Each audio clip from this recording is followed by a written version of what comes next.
We don't care. The United States and NATO, we do not care how many Ukrainians die. Not civilians, not women, not children, not soldiers. We do not care. It's become a great football game.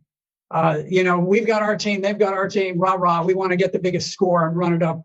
And, we don't care how many of our players get crippled on the playing field, as long as we win. Now, we are shipping fantastic quantities of weapons. It's caused the stock of Raytheon, which creates missiles, and Northrop Grumman, which creates aircraft and so forth, and missiles. All of these defense industries have become tremendously bloated with tax dollars. I don't think it's ultimately going to change the outcome. I think that Russia will prevail. The Ukrainians are in a very awkward strategic position in the east. But if you look at the way that this unfolded, President Putin made a desperate effort to stop the march towards war. Back in December of 2021, he went so far as to put specific written proposals on the table with NATO, peace proposals to defuse what was coming about. Because at this point, Ukraine was massing troops to attack the Donbass. So he was trying to head this off. He didn't want war. And NATO just blew it off, just dismissed it, never took it seriously, never went into serious negotiations.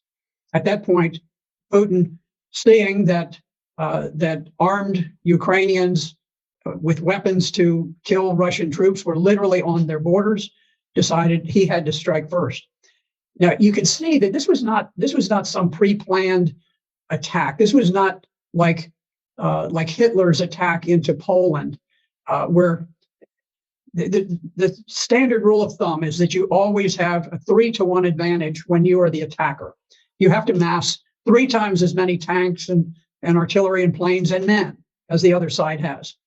In fact, when Russia went in, they went in sort of with what they had, what they could cobble together on short notice, and they were outnumbered by the Ukrainian forces. The Ukrainian forces had about 250,000. The Russians had perhaps 160,000. So instead of having 3 times as many, they actually had fewer troops than the Ukrainians, but they were forced to attack to try to preempt the battle that was looming, where the Ukrainians had massed these forces against the Donbass.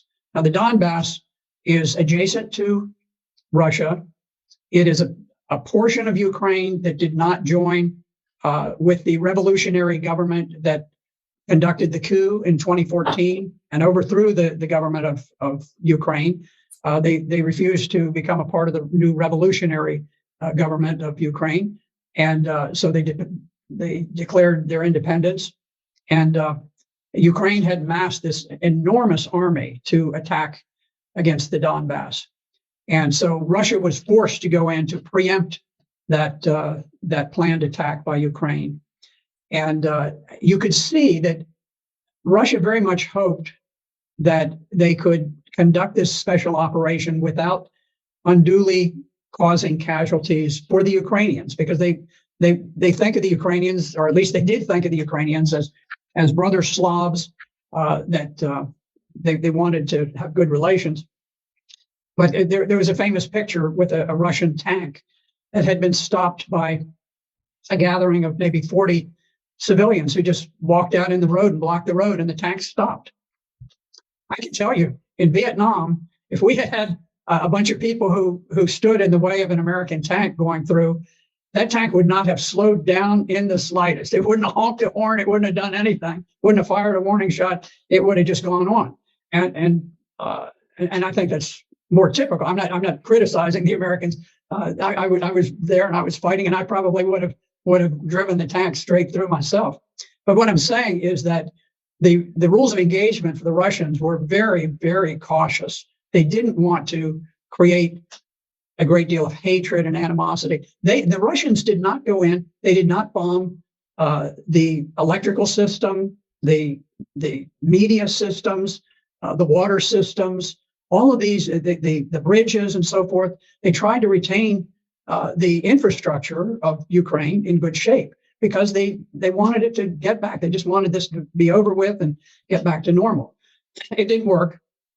The Ukrainians, the resistance was unexpectedly hard. The Ukrainian soldiers fought with great valor, great heroism, and so now the game has been upped and it's become much more serious.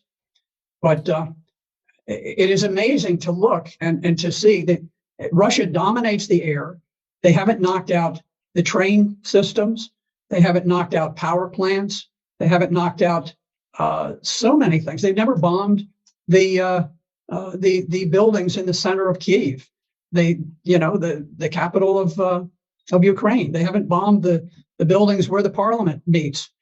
They've been incredibly reserved about these things, hoping against hope that peace could be achieved.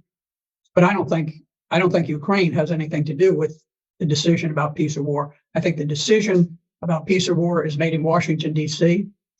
As long as we want the war to continue, we will fight that war using Ukrainians as proxies, and we will fight it to the last Ukrainian death.